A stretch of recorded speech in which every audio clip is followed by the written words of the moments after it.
ثنا تعریفات کبریائی بڑائی اور عظمت اللہ ذو الجلال والاکرام رب العالمین احکم الحاکمین کے لیے درود و سلام سید المرسلین حبیب کبریا جناب محمد الرسول اللہ صلی اللہ تعالی علیہ وآلہ وصحبہ وسلم کی ذات گرامی اقدس و مطہر پر۔ معزز سامعین، 8 مارچ کو عمومی طور پر خواتین کا عالمی دن منایا جاتا ہے، اور مغرب سے متاثر زدہ لوگ اسلامی ممالک کے اندر خواتین کو بغاوت پر ابھارنے کے لیے اور ان کو ظلم کا شکار کرنے کے لیے بظاہر ایک حق کی جنگ لڑ رہے ہیں، حقوق نسواں کے نام پر، اور اس میں عورتوں کا مارچ ہوتا ہے۔ اور افسوس کی بات یہ ہے کہ پاکستان جیسے ملک کے اندر بھی خواتین کا مارچ ہوتا ہے، بڑے عجیب قسم کے نعرے اور اس طرح کے بینر لگا دیے جاتے ہیں، نعرے بازی کی جاتی ہے، اس میں اللہ رب العالمین کی توہین امیز جملے بھی اور اسلام کی اقدار کو اور حدود کی پامالی کی بات بھی ہو جاتی ہے، اور بظاہر ایسا پیش کیا جاتا ہے کہ جو اسلام کا قانون ہے وہ پرانا قانون ہے، وہ انسانیت کے موافق قانون نہیں ہے، بلکہ ایک نیا قانون خاتون کے لیے ہونا چاہیے، معاذ اللہ۔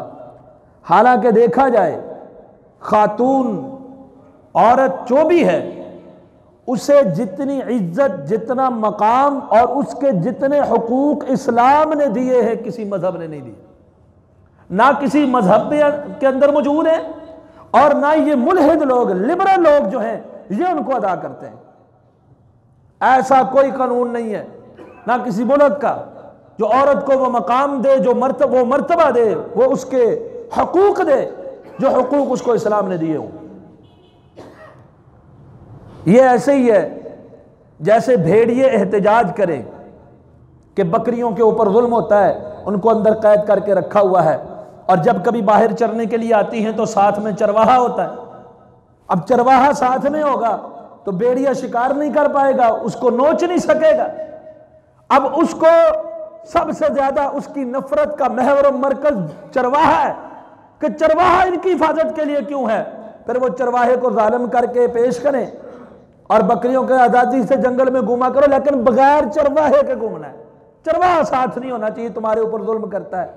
تو اب بکریاں اگر یہ سمجھیں کہ بھیڑیے جو احتجاج کرتے ہیں ہمارے حق کی جنگ لڑ رہے ہیں، تو ان سے بڑی کوئی بے وقوفی کی بات ہو سکتی ہے؟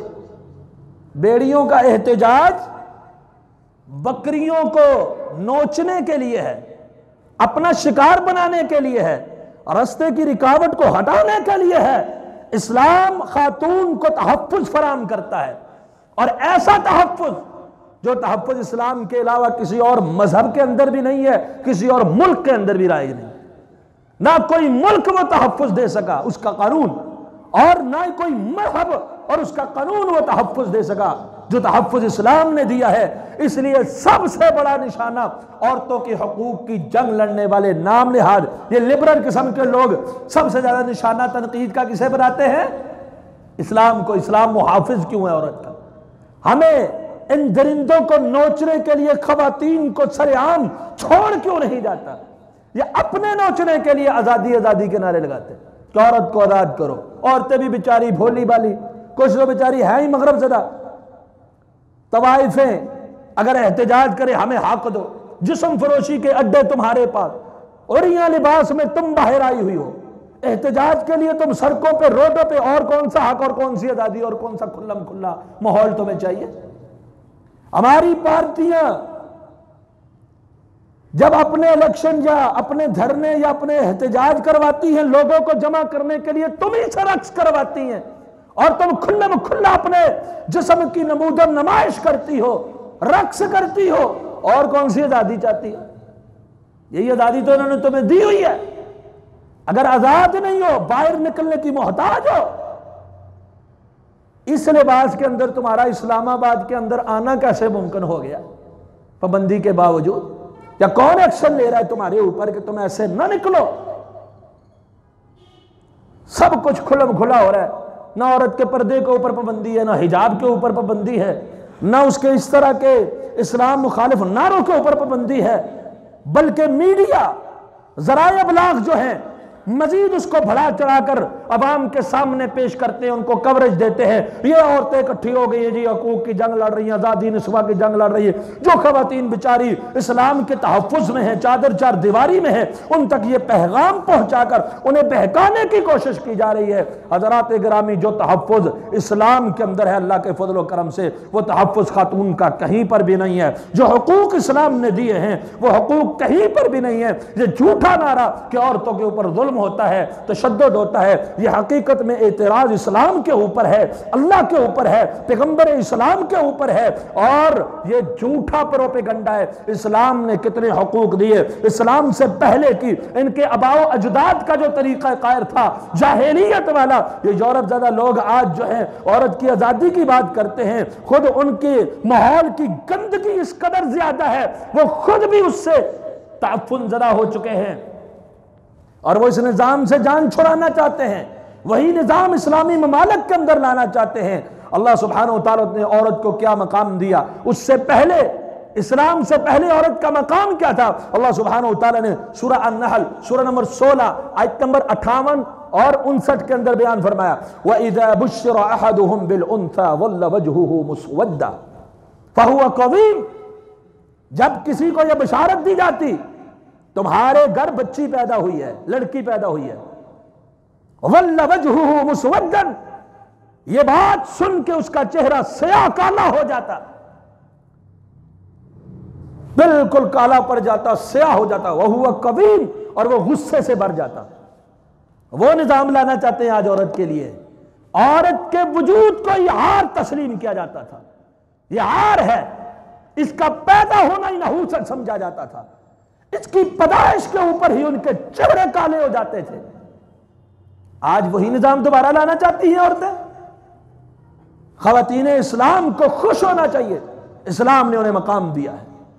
وَإِذَا بُشِّرَ أَحَدُهُمْ بِالْأُنثَىٰ ظَلَّ وَجْهُهُ مُسْوَدًّا وَهُوَ كَظِيمٌ، جب کسی کے گھر میں بچی پیدا ہو جاتی، چہرہ سیاہ ہو جاتا، غصے سے بھر جاتا کہ یہ نحوست کہاں سے پیدا ہو گئی، یہ کہاں سے میرے گھر کے اندر ذلت آ گئی، عار محسوس کرتا، ذلت محسوس کرتا۔ یتوارا من القوم من سوء ما بشر بہ، اور اپنی قوم سے چھپتا پھرتا کہ لوگوں کو پتا چل گیا اس کے گھر بچی پیدا ہوئی ہے، یہ اتنی عار کا سبب ہے، لوگوں کے سامنے منہ دکھانے لائق نہیں رہا، اب اپنے منہ کو چھپاتا پھرتا ہے۔ یتوارا من القوم من سوء ما بشر، وہ جو اس کو بشارت ملی اتنی بری سمجھتا ہے، اتنی بری کہ اپنے منہ کو، چہرے کو لوگوں سے چھپائے ہوئے پھر رہا ہے، اور سوچ کہہ رہا ہے ایمسکہ علی ہون ام یدسہ فی التراب، کیا میں اس کو اپنے گھر میں پالوں پوسوں بڑا کروں ذلت کے ساتھ، رسوائی کے ساتھ، یا پھر اسے زندہ درگور کر دوں؟ اب یہ سوچ ہوتی تھی جاہلیت کی، یہ سوچ اسلام سے پہلے کے زمانے کی یہ سوچ ہے۔ اسلام کے نور نے عزتیں دی ہیں، انسانیت سکھائی ہے، حقوق سکھلائے ہیں، یہ سوچ تھی کہ عورت اگر میرے گھر میں رہی تو میں ذلت کے ساتھ جیوں گا، لڑکی اور بچی اگر میرے گھر میں پرورش پائی تو میرے لیے یہ ذلت ہے، یہ رسوائی ہے، یا پھر اس رسوائی سے بچنے کے لیے اسے زندہ درگور کرنا پڑے گا، مٹی کے اندر اس کو دفن کر دینا پڑے گا، زندہ چھوٹی بچی کو۔ لیکن اسلام آیا، اللہ کے رسول صلی اللہ علیہ وسلم کا اعلان کیا ہوتا ہے؟ صحیح بخاری میں حدیث نمبر 2408 ہے، اللہ کے رسول صلی اللہ علیہ وسلم نے فرمایا ان اللہ حرم علیکم عقوق الامہات، صرف مرد ہی نہیں، باپ ہے، گھر کے اندر بچے کی پرورش کے لیے جتنا بھی خرچہ ہے اس کی ذمہ داری ہے، اس کا لباس، اس کا نان نفقہ، اس کی ہر چیز، اس کی رہائش، اس کی صحت بیماری کے لیے ادویات، ہر چیز مہیا کرتا ہے، محنت کرتا ہے۔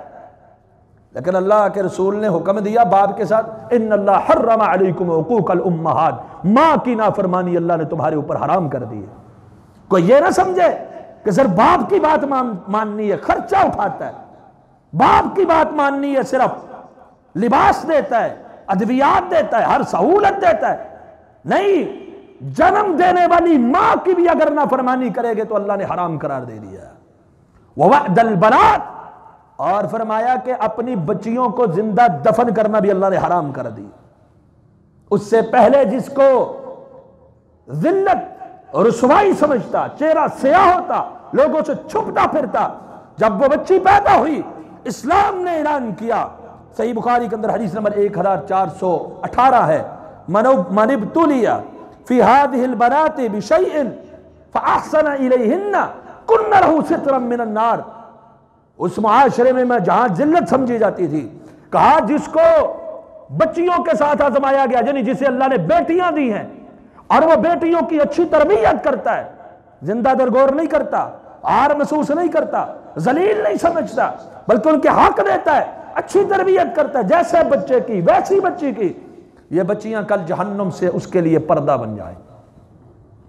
پروٹوکول بھی دیا، کہا تو ذلیل نہیں ہے، اگر بچی پیدا ہو جائے، عورت کا وجود ذلت کا باعث نہیں ہے، یہ اسلام نے سکھلایا، یورپ نے نہیں سکھلایا۔ ان کے قانون تو وہ تھے کہ منہ چھپا لیتا اور اس کو ذلت اور عار سمجھتا، بلکہ اللہ کے رسول صلی اللہ علیہ وسلم نے پروٹوکول کیا دیا۔ 2631 نمبر روایت ہے صحیح مسلم کے اندر، من عال جاریتین حتی تبلغا، جس نے 2 بچیوں کو پالا، بیٹیاں ہوں یا بہنیں ہوں، 2 کی تعداد میں، یہ ایک بھی پیدا ہو تو ذلیل سمجھتا تھا، اس کو اپنے آپ کو رسوا سمجھتا تھا، اس کو ہٹانے کی کوشش کرتا تھا، لیکن اسلام کی یہ تعلیم آئی، کہا من عال جاریتین، 2 کی تعداد میں جو بچیوں کو پالے، زیادہ پالے گا تو اس سے بڑھ کے اجر، لیکن 2 کے پالنے کا اجر کیا ہے؟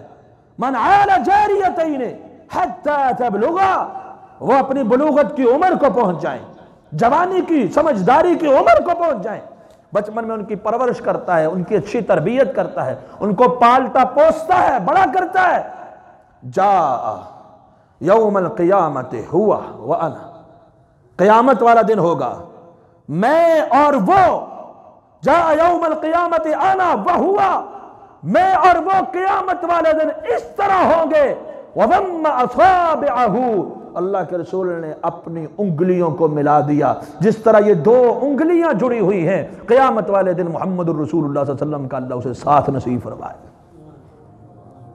ساری کائنات کے افضل ترین سید البشر جناب محمد الرسول اللہ صلی اللہ علیہ وسلم کا ساتھ مل جائے، اس سے بڑا کوئی پروٹوکول ہو سکتا ہے؟ یہ پروٹوکول بچیوں کی پرورش کرنے پر اسلام نے دیا، یہ پروٹوکول، یہ ساتھ اللہ نے اپنی مخلوق کی سب سے افضل ہستی کا ساتھ، معیت، قربت، قرابت عورت کے پالنے والے عمل پر دے دی، تو اسلام سے بڑا یہ مرتبہ آپ بتلائیے کسی مذہب نے دیا ہے؟ کسی قانون نے دیا؟ کہتے ہیں اسلام نے عورتوں کو حق ہی نہیں دے، اسلام نے ہی تو عورت کو زندگی بخشی ہے، ورنہ عورت کو پاؤں کی جوتی سمجھا جاتا ہے، اسلام نے عورت کو عزت بخشی ہے، زندگی بخشی ہے۔ اللہ کے رسول صلی اللہ علیہ وسلم جب حقوق کی بات کرتے ہیں، عورت بیٹی کی صورت میں الگ حقوق رکھتی ہے، ماں کی صورت میں بچوں سے الگ حقوق چاہتی ہے، بہن کی صورت میں اس کے حقوق جدا ہیں، دیگر اور کئی حقوق ہیں اس کے، مطلق خاتون ہونے کے لیے بھی اس کا بڑا عزت ہے، بڑی احترام ہے، اسلام کے اندر بڑا تحفظ ہے۔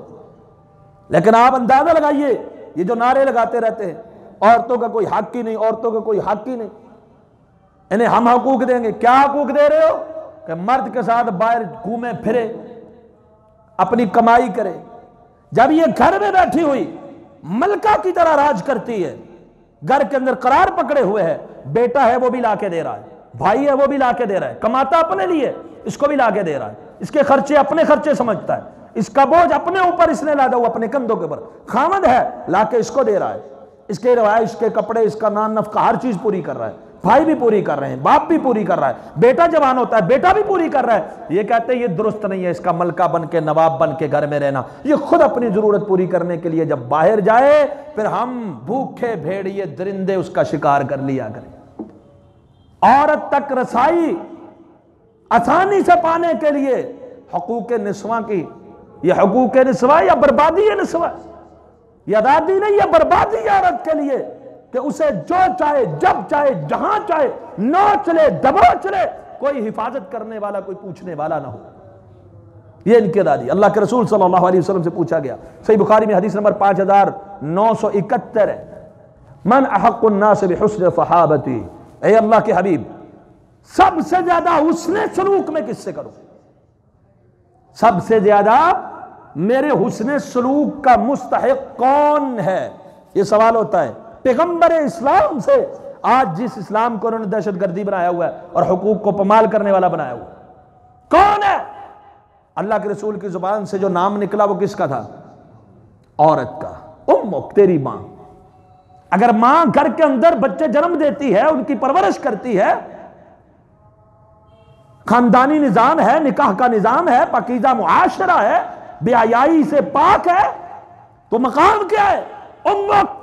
سب سے زیادہ اگر دنیا میں، انسانوں میں، رشتوں میں اگر تیرے حسن سلوک کا کوئی مستحق ہے وہ کون ہے؟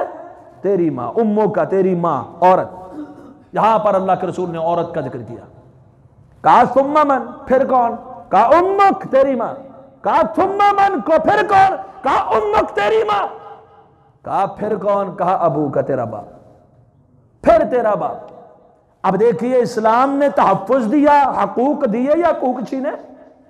یہ لبرل لوگ جو چوکوں اور چوراہوں اور چرستوں کے اندر ان کو رقص کروا رہے ہیں، گلے پڑوا کے نعرے مروا رہے ہیں، وہ اس کا تحفظ دے رہے ہیں یا اسلام دے رہا ہے؟ یقیناً اسلام تحفظ دے رہا ہے۔ آزادی اسلام نے دی ہوئی ہے۔ ایک آزادی ہے ظلم سے، جبر سے، فحاشی سے آزادی، وہ اسلام نے دی ہے۔ ایک آزادی ہے جو آزادی نہیں، قید ہے۔ وہ کیا؟ ہر مرد اسے نوچنے کے لیے جہاں چاہے اس تک رسائی کر سکے۔ یہ آزادی ہے کہ یہ قید خانہ ہے اس کے لیے؟ وہ تو یہی چاہتے ہیں یہ لبرل لوگ اور یہ ان کی تنظیمیں کہ عورت تک رسائی آسان ہو جائے، نکاح کا نظام ہی ختم ہو جائے، ہم جنس پرستی کو جو ہے وہ پروان چلے، عورت بیرا روی اختیار کر لے، بغاوت اس کے اندر بھر جائے۔ جیسے مغرب تباہ ہوا، یورپ تباہ ہو برباد ہوا، نہ کوئی خاندانی نظام ہے، نہ کوئی اور رشتے کا لحاظ و پاس ہے، اس لیے کہ انسان درندہ بن کے زندگی گزارے، انسانیت نام کی کوئی چیز ہی اس میں نہ رہے، یہ چاہتے ہیں۔ اور آج ہمارے ملک کے اندر بھی نعرے لگ رہے ہیں، میڈیا بھی اس کو پھیلائے جا رہا ہے اور حکومتی سرپرستی بھی ان کے ساتھ۔ اللہ ہی معاف فرمائے۔ تو عورت کو جو حقوق دیے سب سے زیادہ اسلام نے دیے۔ جب اس کے نکاح کی باری آتی ہے، اس سے بڑی اور کیا دادی ہو؟ پالا پوسا بڑا کیا، ہر ضرورت کو پورا کیا، کس نے؟ ماں باپ نے۔ اور اب جب اگلے گھر جا رہی ہے اس کی ساری ذمہ داری کون اٹھائے گا؟ خامن۔ اب نکاح کی باری ہے، نکاح کرنے کے اللہ کے رسول صلی اللہ علیہ وسلم کا حکم ہے عورت سے اجازت طلب کرو۔ بغیر عورت کی اجازت کے اس کا نکاح کروانا اسلام نے دادی نہیں دی۔ کہا عورت حق رکھتی ہے کہ اس سے اجازت طلب کی جائے۔ اور یہ بھی یاد رکھیے جیسے عورت کا یہ حق ہے، ولی کا بھی حق ہے، ولی کی اجازت کے بغیر بھی عورت کا نکاح جائز، عدالتی نکاح، مفرور لڑکیوں کے یہ نکاح نہیں ہے۔ یہ بے حیائی کی زندگی ہے، گناہ کی زندگی ہے ساری زندگی، جب تک صحیح ولی کو راضی کر کے نکاح۔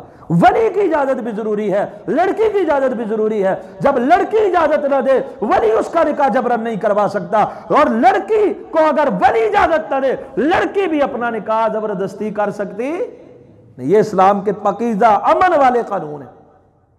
مہر کے بارے میں فوات النساء صدقاتہن نخلا، اب شادی کر کے لے کے جا رہے ہیں، پہلے اس کا حق دو، اس کو حق مہر دو۔ حق مہر جو بھی باہمی ان کے درمیان جو ہے وہ طے ہو گیا۔ اب یہ خاتون ہے، اس کے گھر میں گئی، آج تو وہ بینر لگایا ہوا ہے اپنا کھانا خود گرم کرو، لیکن اسلام نے کیا کہا؟ الرجال قوامون علی النساء بما فضل اللہ بعضهم علی بعض وبما انفقوا من اموالهم۔ رجال کو، مردوں کو اللہ نے قوام بنایا ہے، حاکم، کیوں؟ اپنے مال خرچ کرتے ہیں۔ اب یہاں اسلام نے مرد کو کیا کہا؟ جو تو کھائے گا اس کو بھی کھلانا تیری ذمہ داری ہے، تیرا فرض ہے، فریض ہے۔ جو تو پہنے گا تیرا فریض ہے اس کو بھی پہنائے۔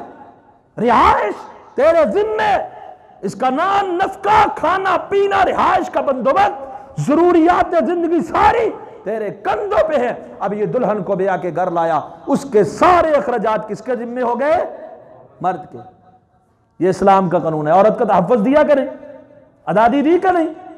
اور یہ کیا جاتے ہیں عورت اپنے کپڑے بھی خود اس کی ذمہ دار بن جائے، پھر کیا ہو؟ ان کو کیا فائدہ ہے؟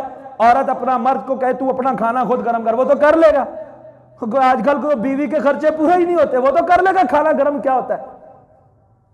لیکن یہ چاہتے ہیں کہ عورت اپنے لباس کے لیے، اپنے کھانے پینے کے لیے، اپنی رہائش کے لیے ہمارے پاس آئے، ہماری نوکر بنے، دن بھر ڈیوٹی کرے، پھر ہمیں اسے نوچ لیا کریں، دبوچ لیا کریں، جب چاہے نوچ لیا کریں، اس تک ہماری رسائی ممکن ہو۔ اور اسلام نے کتنی پاکیزہ تعلیم دے دی، کہا نان نفقہ بھی تیرے ذمہ، پہلے تو حق مہر دے، حق مہر دے دیا، اب رہائش تیرے ذمہ، اور رہائش کے بعد کھانا پینا تیرے ذمہ، لباس تیرے ذمہ، اس کی ضروریات تیرے ذمہ۔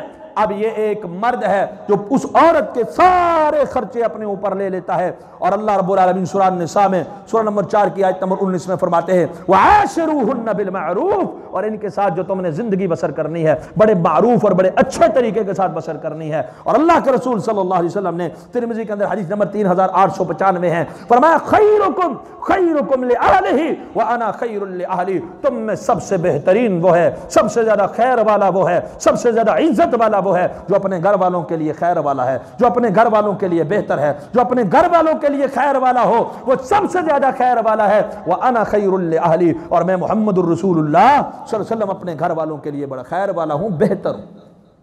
اب اسلام نے یہ تعلیم دے دی کہ مرد اپنے گھر والوں کے لیے اگر بہتر ہے، وہ مرد سب سے بہتر ہے۔ لیکن یہ نہیں چاہتے ایسا ہو، آزادی نسواں کے نام پر عورت کو ایک خامن کے زیر سایہ سے نکال کر اپنے تسلط میں لینا چاہتے ہیں، سب کچھ ضروریات اس کے ذمہ، یہ حق دیے اسلام نے دیے۔ اب بیوی کا حق اور خامن کا حق، یہ کہتے ہیں نا یہ نکاح والا کام ہی ختم ہونا چاہیے، ہم جنس پرستی کو بھی فروغ ملنا چاہیے، یہ ہو جائے وہ ہو جائے۔ ان کے لیے سب سے بڑی چیز نکاح، یہ خاندانی نظام، پاکیزہ نظام ان کو نہیں ججتا، کیونکہ وہ اس قوم کو تباہ کرنا چاہتے ہیں، ان کے اپنے نظام تباہ ہو چکے ہیں۔ اللہ سبحانہ وتعالیٰ نے قرآن مجید کے اندر کیا فرمایا؟ فرمایا وَلَهُنَّ مِثْلُ الَّذِي عَلَيْهِنَّ بِالْمَعْرُوفِ، سورہ بقرہ سورہ نمبر 2 کی آیت نمبر 228 میں فرمایا جس طرح خامدوں کے حق ہیں بیویوں کے اوپر، بیوی ان کے حقوق کو ادا کرے گی، اس طرح خامن کے اوپر بھی بیوی کے حق موجود ہیں۔ اسلام نے یہ نہیں کہا عورت کو غلام بنا کے رکھ لو، اس کا کوئی حق حقوق نہیں، بیویوں کے حقوق، اور انشاءاللہ یہ الگ ایک چیپٹر ہے حقوق الزوجین کیا کیا ہیں، انشاءاللہ پھر کبھی بیان کریں۔ کہا کہ جتنے حق مرد کے اوپر ہیں، جتنے عورت کے اوپر مرد کے حق ہیں، اتنے ہی مرد کے اوپر عورت کے بھی حق ہیں۔ وَلَهُنَّ مِثْلُ الَّذِي، ان عورتوں کے لیے بھی اسی طرح حق ہیں جس طرح تمہارے حق ہیں۔ اب یہاں پر مردوں کو تلقین کی جا رہی ہے عورتوں کے حقوق کا خیال رکھو۔ اب زمانہ جاہلیت ہو، وراثت کا کوئی کنسپٹ نہیں ہے، باپ مر جائے وراثت بیٹے کی پوتے کی بھائی لے لیں گے، بیٹی کو کچھ نہیں ملے گا۔ اور آج کے یہ جو وڈیرا سسٹم ہے سندھ کے اندر، یہاں بھی نہیں ہوتا، دیگر کئی علاقوں میں بھی ایسا ہی ہے، مسلمان بھی بیچارے دینی تعلیم سے دور ہو کے عورت کو وراثت نہیں دیتے، کہتے جہیز دے دیا تھا۔ ہندوؤں کا نظریہ، ہندو مذہب کا، بیٹی کو رخصت کرتے ہوئے کچھ ساز سامان تھوڑا بہت دے دو جہیز کے نام پہ، پھر وراثت نہیں دینا۔ اور اسلام کی یہ پاکیزہ تعلیم ہے کیا؟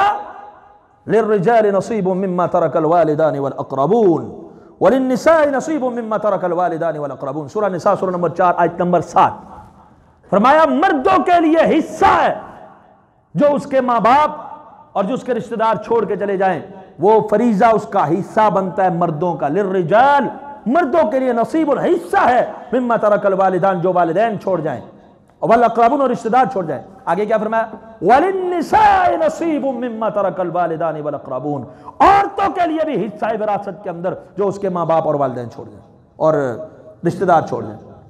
خامن فوت ہوگا وراثت بیوی کے حق میں آئے گی، باپ فوت ہوگا بیٹی کے حق میں وراثت آئے گی۔ اسی طرح اگر کوئی مانے نہیں ہے، رکاوٹ نہیں ہے، یعنی بیٹا نہیں ہے، باپ نہیں ہے، بھائی فوت ہوگا بہن کے حق میں آئے گی اگر بیٹا نہ ہو یا باپ نہ ہو۔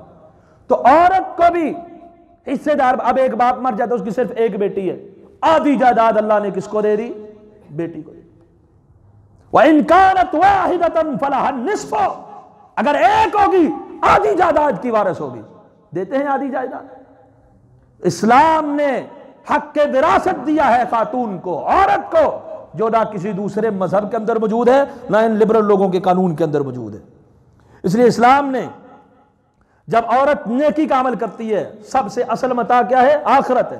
اللہ رب العالمین نے فرمایا من عمل صالحا من ذکر او انثى وهو مؤمن فلنحيينه حیاتا طیبہ، مرد یا عورت کوئی بھی ہے نیکی کرے گی ہم اس کو پاکیزہ زندگی دیں گے۔ یعنی نماز مرد پڑھ رہا ہے، نماز عورت پڑھ رہی ہے، جتنا ثواب مرد کو اتنا ثواب عورت کو۔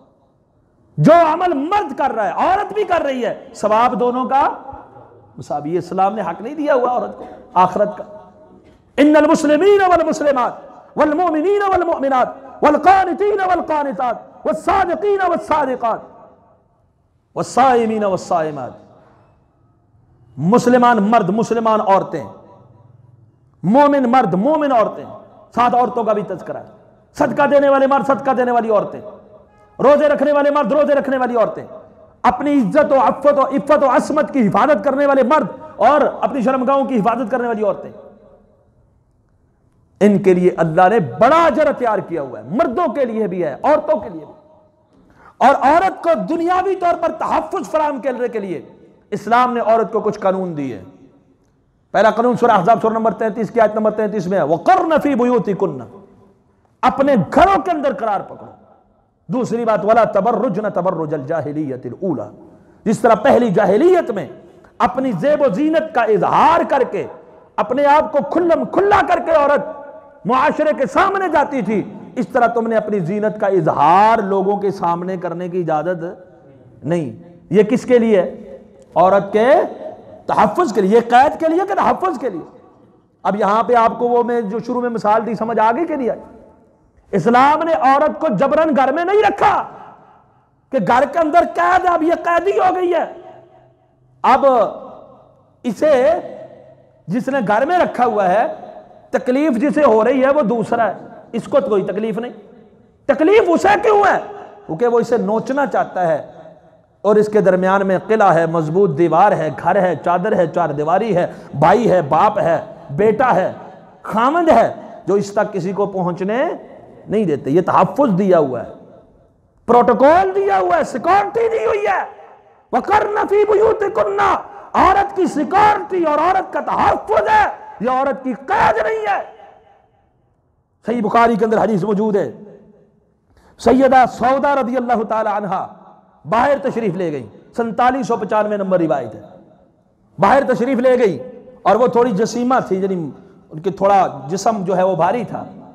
سیدنا عمر فاروق رضی اللہ عنہ نے دیکھا، کہا سیدہ آپ باہر تشریف لے آئی ہیں اور آپ پہچانی جا رہی ہیں کہ واقعتاً یہ سیدہ سودا جا رہی، جسم بھاری ہونے کی وجہ سے، باقی جلباب ہے، حجاب ہے۔ سیدہ عائشہ بیان فرماتی ہے کہ وہ سیدھی رسول اللہ صلی اللہ علیہ وسلم کے پاس میرے گھر میں آ گئی، کیونکہ اللہ کے رسول صلی اللہ علیہ وسلم میرے گھر کے اندر موجود تھے، صحیح بخاری کی حدیث۔ اور اللہ کے رسول صلی اللہ علیہ وسلم رات کا کھانا تناول فرما رہے تھے، آپ صلی اللہ علیہ وسلم کے ہاتھ میں بوٹی پکڑی ہوئی تھی جسے آپ تناول فرما رہے تھے۔ آپ صلی اللہ علیہ وسلم کے پاس سیدہ سودا آئیں اور کہنے لگی کہ اے اللہ کے رسول، میں باہر جا رہی تھی کسی کام کی غرض سے، آگے سے مجھے عمر ملے اور عمر نے مجھے ایسے ایسے کہا کہ آپ پہچانی جا رہی ہیں، کیا کر رہی ہیں آپ، واپس تشریف لے جائیں۔ تو اب میں واپس آ گئی ہوں، ابھی وہ بوٹی جسے آپ تناول فرما رہے تھے آپ نے ابھی رکھی نہیں ہے، پہلے ہی اللہ کی طرف سے وحی آ گئی۔ یہ عورت کی عزت ہے، یہ عورت کا پروٹوکول ہے۔ وحی کیا آ گئی؟ فرمایا وَإِنَّهُ قَدْ أُذِنَ لَكُنَّ أَن تَخْرُجْنَ لِحَاجَتِكُنَّ، اللہ کی طرف سے تمہیں اجازت ہے، اپنی ضرورت کے لیے تم باہر جا سکتے ہو۔ کیوں جی اسلام نے قید کیا؟ قید ایک پھرنا ٹرنا، جناب اوپر کوئی دوپٹہ نہ ہو۔ اب گوشت لینے کے لیے جاتے ہیں نا، گوشت لینے کے لیے کسائی کے پاس، تو کہتے ڈھانپ کے دے، شاپر میں نظر نہ آئے، نظر لگ جاتی ہے۔ کسی کو لے کے جاؤ اوپر پونا رکھ دیتے ہیں، یہ 50 کلو کا 60 کلو کا گوشت، اس کے اوپر کوئی پونا نہیں، اسے ڈھانپ کے نہیں رکھتے۔ عورت نے عورت کو جو ڈھانپنے کا حکم، جو گھر میں قرار پکڑنے کا حکم، وہ قید خانہ نہیں، وہ تحفظ و سیکورٹی ہے۔ اور ضرورت ہے، اس نے کہیں جانا ہے، بیمار ہے ڈاکٹر کے پاس جا رہی ہے، کوئی ایسا کاروبار ہے جو عورت کے بغیر نہیں ہوتا، وہ جا رہی ہے، کوئی ایسا معاملہ ہے جس میں اس نے جانا ہے، اسلام نے اجازت دی ہے۔ حاجت لحاجت کن، تمہاری اگر کوئی ضرورت ہے، تمہاری اگر کوئی حاجت ہے، تمہارا اگر کوئی کام ہے، عورت کو اجازت ہے جائے، لیکن جائے کیسے؟ یا ایھا النبی قل لازواجک، اے نبی اپنی بیویوں سے کہہ دیجئے، وبناتک، اپنی بیٹیوں سے کہہ دیجئے، سورہ احزاب ہے، سورہ نمبر 33 ہے، آیت نمبر 69 ہے، اپنی بیٹیوں سے کہہ دیجئے، وَنِسَاءِ الْمُؤْمِنِينَ، اور مومنوں کی عورتوں سے کہہ دیجئے کیا؟ اللہ اکبر، یدنین علیہن من جلابیبہن ذالک ادنی ان یعرفن فلا یؤذین۔ غور کیجئے اس آیت پہ کہ اپنے اوپر بڑی بڑی اوڑھنیاں لے لیا کریں تاکہ وہ پہچانی نہ جائیں یہ کون ہے اور انہیں تکلیف نہ پہنچائی جائے۔ اسلام نے جو پردہ، چادر، چار دیواری دی، فلا یؤذین، کس لیے دی کہ عورت کو تکلیف نہ پہنچائی جائے۔ آج یہ جو چادر چار دیواری کو توڑنے کی بات کرتے ہیں، حجاب و نقاب و جلباب کو ختم کرنے کی بات کرتے ہیں، وہ نوچنا چاہتے ہیں، درندے ہیں، بھیڑیے ہیں، بھوکے ہیں، ہوس کے پجاری ہیں۔ اسلام کے قانون میں آئیے، اسلام کے تحفظ میں آئیے۔ یہ پردہ اگر اسلام نے دیا ہے فلا یؤذین، اس لیے دیا ہے کہ عورت کو کسی قسم کی کوئی تکلیف نہ پہنچے، اس لیے دیا، سیکورٹی ہے، یہ تحفظ ہے عورت کا۔ اور اگر اپنی سیکورٹی، چادر اور چار دیواری کی وہ پاسداری نہیں کرتی، لحاظ نہیں کرتی، پھر اسلام نے اس کو سزا بھی دی ہے۔ اگر کوئی کلمہ پڑھنے والی عورت ہے تو وہ اسلام کو نہیں جھٹلا سکتی، اللہ کے قانون کو نہیں جھٹلا سکتی۔ وہ کیا دی ہے؟ اللہ اکبر، فرمایا صنفان من اہل النار، صحیح مسلم کے اندر 2128 نمبر حدیث ہے، کہا دو گروہ جہنمی ہیں جن کو میں نے نہیں دیکھا۔ دو گروہ کیا ہیں؟ جہنمی من اہل النار ہے۔ کون کون سے؟ فرمایا ومع، ایک قوم ہے، معہم سیاط، جن کے پاس کوڑے ہیں، اور وہ کوڑے جو جن کے پاس ہیں وہ کیا کرتے ہیں جی؟ وہ لوگوں کو یضربون بها الناس، لوگوں کو اس سے مارتے ہیں، گائے کی دموں کی طرح کوڑے لوگوں کو اس سے مارتے ہیں۔ دوسرے نساء، وہ خواتین، وہ عورتیں، یہ مارچ والی عورتوں پہ پوری پوری فٹا دی، نساء کاسیات عاریات، وہ عورتیں بظاہر لباس زیب تن کیے ہوئے لیکن جسم نمایاں ہے گویا کہ انہوں نے کچھ پہنا ہوا ہی نہیں۔ نساء کاسیات عاریات، پہننے کے باوجود برہنہ عورتیں، مائلات ممیلات، لوگوں کو اپنی طرف مائل کرنے والی، لوگوں کی طرف مائل ہونے والی، رؤوسہن کاسنمۃ البخت المائلہ، جیسے اونٹنی کا بختی، اونٹنی کا کوہان ہوتا ہے، ایسے سر پہ جوڑے بنائے ہوئے، چوٹیاں بنائی ہوئی۔ فرمایا لا يدخلن الجنہ ولا یجدن ریحہا، یہ کبھی بھی جنت میں داخل ہو سکتی، یہ جنت میں نہیں جائیں گے، یہ جنت سے محروم کرنے والے، یہ آپ کو آزادی کا مارچ دینے والے۔ فرمایا جنت میں جانا تو درکنار، ولا یجدن ریحہا، یہ جنت کی خوشبو تک بھی نہیں پائیں گی، جو کہ اتنے دور دور کی جنت کی مسافت سے وہ خوشبو آ رہی ہوگی، یہ خوشبو بھی نہیں سونگھ سکیں گی۔ جنت میں جانا تو بڑے دور کی بات ہے۔ ہمیں ریاست مدینہ کا نعرہ دیا گیا کہ یہ ریاست، اس کے اندر تبدیلی آئے گی، یہ ریاست مدینے کی ریاست ہوگی۔ باقی جس طرح کے وعدے گئے آئے ختم ہو گئے، اسی طرح مارچ میں ہمیں دیکھنے کو یہ ملا ہے، یہ ریاست یورپ کی ریاست لگتی ہے، فرانس کی ریاست لگتی ہے، یہ ریاست مدینے کی ریاست لگتی ہے۔ مدینے کی ریاست حیا کی ریاست تھی، مدینے کی ریاست شرم کی ریاست تھی، مدینے کی ریاست حجاب و جلباب کی ریاست تھی، مدینے کی ریاست چادر اور چار دیواری کی ریاست تھی، مدینہ کی ریاست عفت و عصمت کی ریاست تھی، مدینہ کی ریاست گندی ریاست نہیں تھی، فحاشی والی ریاست نہیں تھی، اوریانی والی ریاست نہیں تھی، جنسی بیرا روی والی ریاست نہیں تھی، ہم جنس پرستی والی ریاست نہیں تھی، وہ نکاح والی ریاست تھی، وہ اسلام کی پاکیزہ ماحول والی ریاست تھی۔ اس لیے اسلامی ریاست کا نام لینا چھوڑ دیجئے۔ اگر آپ اسلامی ریاست کا نام لیتے ہیں تو اسلامی ریاست کے قاعدے، قنیے اور قانون آپ کو اللہ کی کتاب سے ملیں گے، رسول اکرم صلی اللہ علیہ وسلم کی سنت سے ملیں گے، ان کے اوپر چلیے۔ چادر اور چار دیواری کا تحفظ عورت کا تحفظ ہے، گھر میں استقرار عورت کی سیکورٹی ہے، اور جلباب، حجاب اور نقاب اور پردہ اور زیب و زینت کا اظہار نہ کرنا یہ عورت کا اعلیٰ مقام ہے، اس کی سیکورٹی، اس کا تحفظ ہے۔ اللہ سے دعا ہے اللہ ہم سارے فتنوں سے محفوظ فرمائے، اللہ مسلمانوں کو، مردوں کو، عورتوں کو اسلام کے سائے میں آنے کی، اسلام پہ عمل پیرا ہونے کی توفیق عطا فرمائے، اللہ تمام قسم کے فتنوں سے محفوظ فرمائے۔ قولوا قولی ھذا استغفر اللہ لی ولکم ولسائر المسلمین۔